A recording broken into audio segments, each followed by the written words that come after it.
without the help of a learned person who is able to understand these double meanings, who is expert, one will take maybe just the face information, the initial information, you can say, a superficial appearance, and accept that. But as we hear here, there's a deeper understanding to also be understood.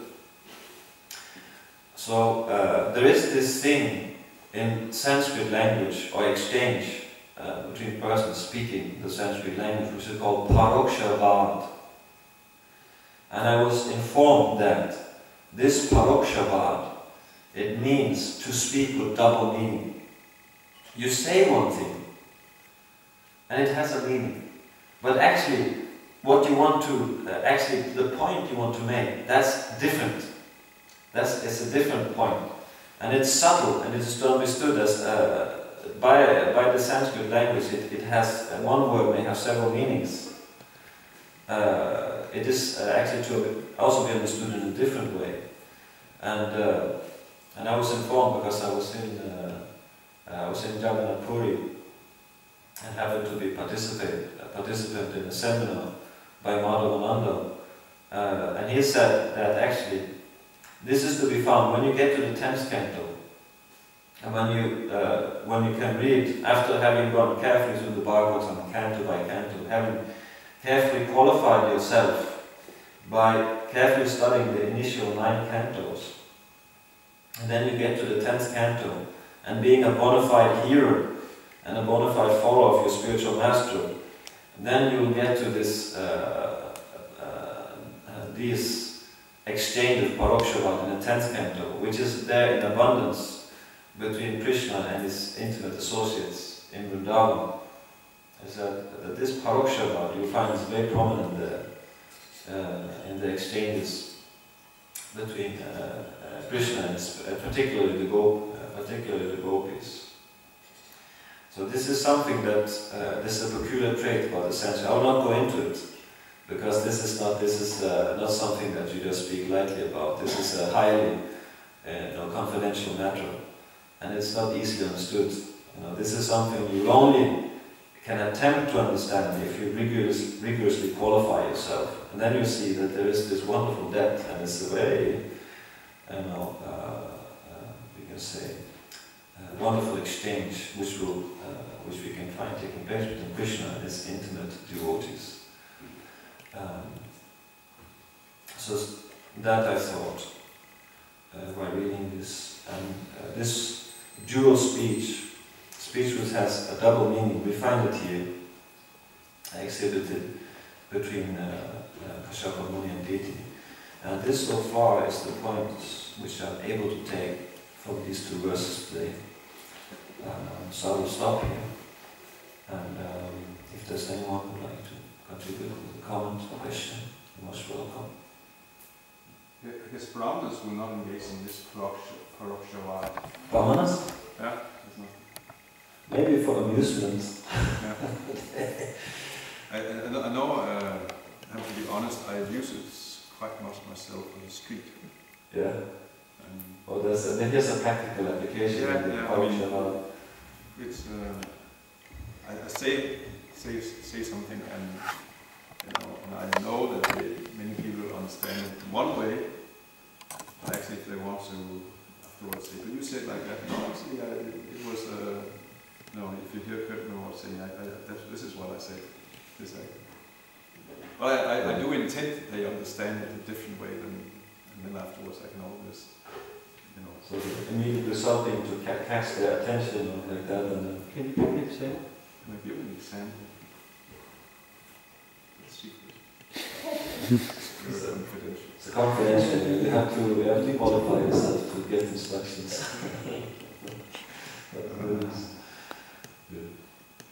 I mean, like Tribhuvar's family, when he was a very big book distributor, then he would also distribute books and tell people, this can solve all the problems, including the oil crisis. These books. It was during, in the 70s, there was an oil crisis. And Prabhupada was asking, that's okay? And those say, this is... isn't pushing a little too far. And he probably said, no, it's okay. It's correct. It can't, these books can solve your crisis. And although what do they, the people who get the books, what do they expect? Something else probably. But they definitely get what they were promised. So then maybe you can also take as a, I don't know if you can say it's part of, well, maybe we can take that. So this is there because a deep, a person who's knowledgeable, he can use language and that in that refined way. So this is there, we can see. Yes. I remembered one example of this, maybe I don't know which one, Angira Rishi or Narada Muni, when he blessed Chitraketu, right? Harsha Shoka, you will get son named Harsha Shoka. It will be your cause of both happiness and misery. Is it like example of it? Because actually he knew what this means, that actually in the end he will like cause misery, but Chitraketu was thinking, well, this probably means like he will probably be like spoiled or something because he's only son, and he was not thinking that he would actually die and cause him such misery. Yeah, in one sense we can see that in this thing there is this, they say you'll get a son, he'll be a source of jubilation, but he will also be a source of misery, a source of lamentation. So depending on the mentality of the one who heard it, and Chitraketu, he heard it, and his overshadowing concern was that simply to get the son. So he just, okay, I get the son and he's a source of jubilation, fine, I just accept that, and I don't care so much about the last part. So he, you can say, he accepted it. Only that part, he emphasized that part. You'll get the son and he'll be a source of jubilation. And he'll do a little naughtiness, he'll not be, but that's okay, as long as we get the son. We can maybe tolerate that he's a little off, and some, that doesn't matter. Like that. So, of course, So Maharaj Chitraketu accepted that part mainly. While he could have, if he was in a different mood, in a different mentality, like he could have emphasized the last part. Okay, we'll get the son, he will be a source of jubilation, but he will also be a source of misery, lamentation. So he could have emphasized that part, because that was also that was also spoken. That information was also given there in the words spoken by Angira. So he could have instead, he could have been, okay, he'll be a source of lamentation. How's that? What will happen? What will he do? Like that, and he could have been very concerned about that, and he could have prepared himself, okay, there will happen something terrible here, something may happen, and he could have prepared himself for that, but he didn't, he just took the sweet, he just took the initial nectar. He just took the initial nectar. That's the symbol of the mode of passion, which may say when one falls a victim just to accept Parokshabad, and just accept the little bit of carrot and not seeing the stick behind. You can say that, because that's also a point of Parokshabad. You want people to, when it's given in a joking matter, when it's a friendly exchange, you give a little carrot and you like to see people just grab the carrot and just make a fool of themselves. Or and that's for the stick. But he, in that sense, he also just took the sweet. And what the result of it, he fell on his nose. He fell flat on his nose and had to learn the hard way. Because he got so attached to his son. Because he just took this, you get the son, he will be a source of jubilation. And he got so attached, like that. So when actually the lamentation came, when the shoka came, he wasn't at all prepared for it. He was just thought that this son would be the solution to all his problems. And that everything would be solved, by the son. But when the son left, when he was killed by the co-wives of what was his wife's name? Pita duty. Yes. Then he wasn't at all prepared.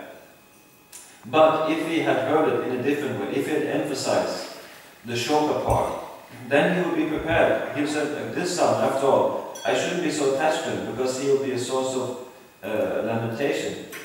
So if I'm attached to him and he will be a source of lamentation, where will I be? Like a sensible, rational thought could have been there. And he would be careful not to become too much attached to his son, because he knows ultimately he'll be a great source of lamentation. Which ultimately there, by Prahlad Maharaj, he says that this family life, this andhakupa, is a deep, dark well. If one gets attached to one's wife and children, and they're like fallible soldiers, and if you get attached to them, when they fall, then you will lament. And also if you think that by simply your attachment to your wife and your children, that they will be able to carry you to the other side of the ocean of material birth and death, then it's like carrying the tail of a dog. And expecting a dog to carry one, to help one cross the ocean of the material nature. So he could have thought like that. He could have accepted the shoka part and prepared himself. Okay, really, I should be attached here. You know, it is not. This would be lamentation, and I don't want lamentation. So I have to act sensibly, rationally to, you know, not end myself in that lamentation. So as we see, yes, you could hear that sentence and you could draw two different conclusions. Maharaj Chitaketa, he drew the first. He accepted the good part only, the tasty part, or the sweet part, and later on he got this shoka, and because he was in that state of lamentation, it wasn't for nothing though, because then he got extra mercy. And then Narada Muni and Angira, they thought himself to be fit. Now he's ready to hear the real thing. You know, in the beginning he wouldn't listen to the shoka part. You know, he was just too obsessed simply to get the sweet. But now he is totally devastated by lamentation. So now he will accept the bitter part. He will accept the goodness. And as you know, the goodness is austerity in the beginning, but it's nectar in the end. So now, since he's so much, you know, shaken up now, he'll be able to accept the austerity. He can accept vows. He can accept instructions in order to relieve himself of this lamentation. And Diti, she also in the same way, she accepts the vows, and which actually we spoke also previously, that's the qualification. By her association, that's actually the benefit in her, that she's actually to accept instructions of her husband and execute them. Even though we'll hear later on, she will not be able to do it 100%. Yes, I think that's what there is a nice comment. Thank you for that. Anything else? Okay, so we stop here. Shri Prabhupada ki jai, Shri Bhagavatam ki jai.